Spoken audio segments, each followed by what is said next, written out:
Hello children of God, this is a review video for your exam which you'll be taking in just a couple days. I'm not going to go through the whole exam review study guide because you have access to videos and so forth from the previous units. I'm just going to go over the stuff that's unique to the exam. For example, Unit 4.2, Spirituality and Practice, which we didn't get a chance to test on, and then also the essays, which kind of combine some things from previous units. I'll be going over those as well. Just before we begin, let me remind you, all the notes are available on Edline, and also if you go to the YouTube channel, which is probably where you're watching this video, and click on playlists, I have a whole playlist just for sacraments and spirituality, which has all the lectures that I've done, all the review videos that I've done, all in one handy-dandy place, so if there's something you forget, you can go back to that, okay? But without further ado, let's keep on trucking. So we're going to be looking at Spirituality and Practice, Unit 4.2. So all these notes are available on Edline. Let's start with consolation. So consolation is the feeling of that you get of feeling close to God when you receive an insight or something like that. That's when you feel close to God. And we're back. So consolation is the feeling you get of feeling close to God, like God has showed up, like you get an insight or something in prayer. When you feel like consoled, that's consolation. Desolation is the feeling of kind of spiritual dryness, when you feel like God has not really shown up, he hasn't really answered you in prayer, you feel very far from God. Charism, the word technically means power, as in someone who's like charismatic. They have like a certain energy, a certain power over you. But here refers to like your spiritual energy. It's almost asking what your charism is, kind of like asking what your spirituality is. So we'd say like the Franciscans have a charism of voluntary poverty. The Jesuits have a charism of, you know, service and evangelism and education, those sorts of things. Discernment of spirits is a term we get from St. Ignatius Loyola when he's talking about how to discern what's going on in our hearts. He talks about the good and the bad within our hearts as different spirits, almost like a little angel and a devil on our shoulders telling us what to do. One sentence identification of the following types of prayer. So a prescribed prayer is a pre-written prayer like the Our Father or the Hail Mary. Meditation is a guided mental prayer, so something that guides you through, like centering prayer, the rosary, Stations of the Cross, Lectio Divina, one of those things that kind of guides you through a little mental exercise. Mortification is a prayer combined with an action and a sort of sacrifice, so like fasting or offering something up, like a workout, or offering up the pain that you feel is a sort of mortification, any sort of little sacrifice. Contemplation is unguided mental prayer. It's just kind of resting with God as a child rests in its parents' arms. Charismatic prayer is very emotional prayer. It can be like singing and dancing. People can be like fall down and pass out and be slain in the spirit. People can speak in tongues, that sort of thing. The rosary is a type of meditation that it kind of combines meditation and centering prayer, where it uses the Hail Mary as a mantra, and you meditate on the events of the life of Christ through the perspective of Mary, and you use the Hail Mary as a way of focusing yourself. The 9 postures of prayer is a Dominican form of prayer, and you put yourself in 9 different postures and try praying in each one of those. Lectio Divina we talked about in Benedictine prayer, and it's a way you read through the passage very deliberately several times and see what words kind of pop out to you. St. Clare's prayer is very similar to Lectio Divina. Instead of reading a Bible passage, you look at an image, like an image of the cross. It fit very well with the Franciscan ministry, because they worked so often with the poor who didn't know how to read or didn't have access to Bibles, so they could do that sort of prayer by contemplating images. Ignatian Gospel contemplation comes, of course, from St. Ignatius Loyola, and he would imagine himself as a character in the Gospel story. The spiritual exercises are a whole set of exercises that St. Ignatius came up with for just kind of getting closer to God, so you'd imagine yourself in different places. We did one of these in class. The examen is another Ignatian type of prayer where you examine your day and you kind of imagine yourself walking through your day and kind of imagining, you know, what have I done for Christ? What am I doing for Christ? What should I be doing for Christ? What will I do for Christ? Those sorts of things. And then a centering prayer is a way of focusing yourself, so you just focus on one key word or key phrase to try to focus yourself so you can pray and quiet your mind. Explain the basic principles for the following spiritualities. So it would be useful here to refer to your notes here because these go through each of them. So notes 3, 4, 5, etc. So Dominican prayer is based on the idea that if you study the truth and you know the truth, then that's where true devotion is found.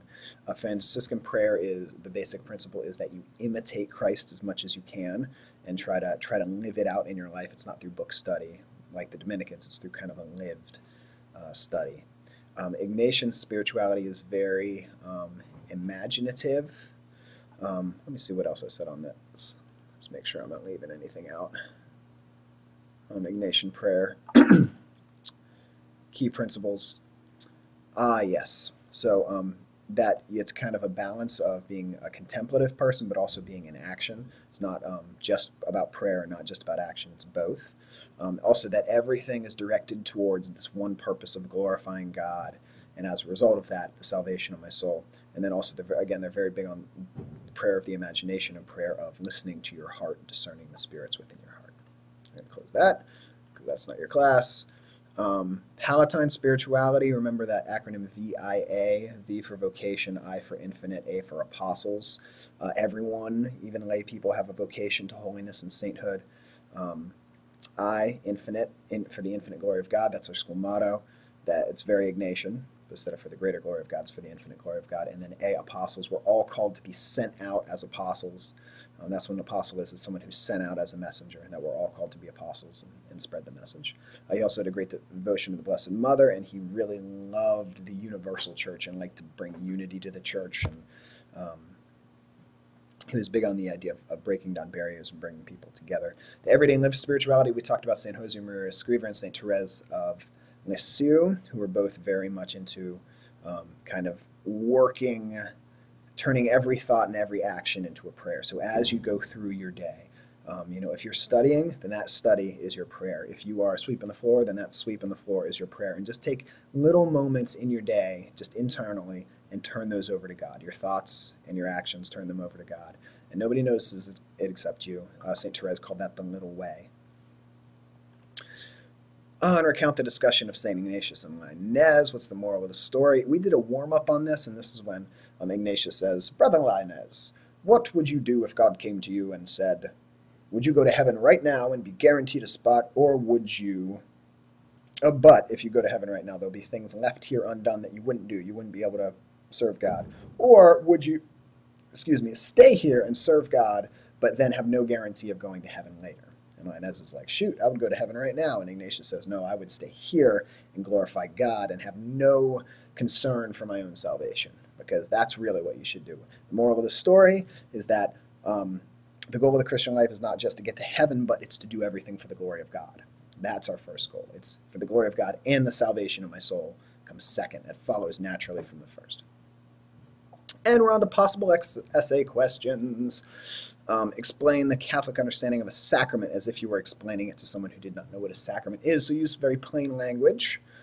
So first, explain what the sacrament is. Second, use one of the 7 sacraments as an example. So that looks like 2 different paragraphs to me. And then, you may wish to include Aristotle's understanding of matter and form. That looks like a 3rd paragraph if you're going to do that. That would be like bonus if you talk about that. And you do it well. So first of all, you're going to find this all in Unit 3.1. And especially in the Intro to Sacrament and Liturgy. Okay, so what is a sacrament? It is a physical sign that expresses a spiritual grace. It's an efficacious sign, which means it doesn't just represent something, it actually is causing what it represents. So like we talked about how a flag is not an efficacious symbol, like the American flag represents liberty, but it doesn't cause liberty. Whereas in the Catholic Church, we believe that sacraments are efficacious. So the water at baptism doesn't just represent your cleansing, it actually is the vehicle of the Holy Spirit that cleanses you. The bread and the wine at Mass don't just represent Jesus' body and blood. They actually become Jesus' body and blood and become your spiritual food. So those would be 2 examples you could use. You only need one. So you need to walk into the exam knowing I'm going to define what a sacrament is, and then second, I'm going to explain, I'm going to pick one of the 7 sacraments. So I just gave you baptism and Eucharist, but you could use any of the 7. okay, and use those as your example of what is the what is the physical sign, so water or the bread and the wine, and what is the sacramental graces. So in the case of baptism, being adopted into God's family and forgiven of sin. For the Eucharist, it would being spiritually strengthened by God's body and blood, and it like heals you of venial sins and that sort of thing. If you want to talk about matter and form, that's in that same set of notes.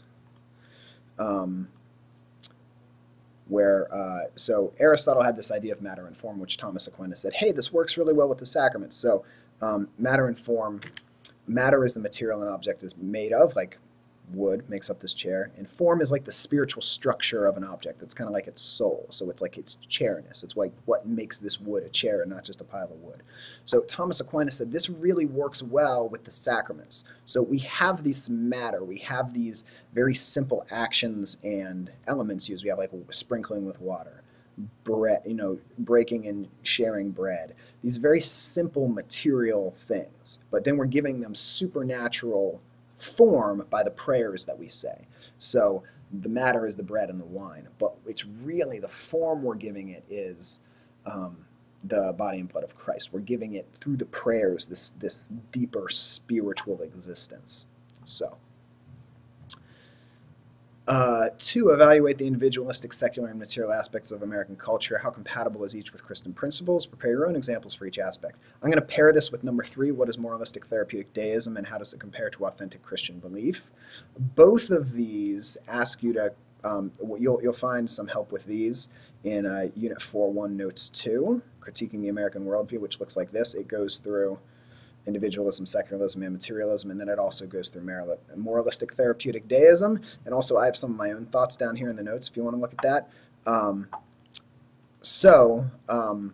Those might be some good places to look, but I would recommend, I say 3 to 5 paragraphs. 5 paragraphs is probably good because you get an intro, you can talk a paragraph about each one, and then a conclusion. I would please make sure you prepare your own examples here of how, American individualism, secularism, and materialism is either in line with American culture or not. Is either in line with Christian culture, Christian principles, or not. And then moralistic therapeutic deism, you could also come up with examples for that, and that would be good. All right, number 4, choose the spirituality we studied in class that you connected with the most. So this is totally up to you, whichever one you most connected with. First, explain it as completely as possible, and you can share some about the life of the saint, as long as it helps you to explain it. So you can talk about St. Therese of Lisieux and her wanting to live this very simple life and feeling overwhelmed by the great saints, so she developed this little way. You could talk about St. Francis giving up his life as a merchant's kid with a lot of money and taking on voluntary poverty, as talking about the Franciscan simple way of life. Second, what do you see as the strengths and weaknesses? What are the challenges? And what about it speaks to you? So you can talk about yourself here. You can say I and that sort of thing. And then 5, 5 and 6, you're writing a letter, okay? Now 5, you're writing a letter to your friend Thumbelina and trying to advise her using the 7 steps of St. Ignatius's discernment, okay, which is in Unit 4.2, and this is notes number, Unit 4.2, notes number 8, how to discern God's will, these steps. Okay, so you're going to guide her through those things. Okay, you're not trying to tell her what to do. You're just trying to offer her advice on how to make the decision. Okay, and number 8, this is probably the hardest one, and you will have an option of whether or not to do this one. You won't have to do this one, but if you're trying to impress me and you're a good writer and you like getting A's and you know how to get an A on an essay and you're pretty confident in that, I would do this one. And if you do well on it, you will be rewarded. You're going to write him a letter in which you're going to help him understand the Christian understanding of suffering and paschal mystery. You can find this in Unit 4.1, Notes 1 and 3, and also in Unit 3.2, Notes 5, especially there. So you're going to try to talk about paschal mystery and how God doesn't cause evil, God doesn't cause our suffering, but when we hand our suffering over to God, he can bring even a greater good out of suffering.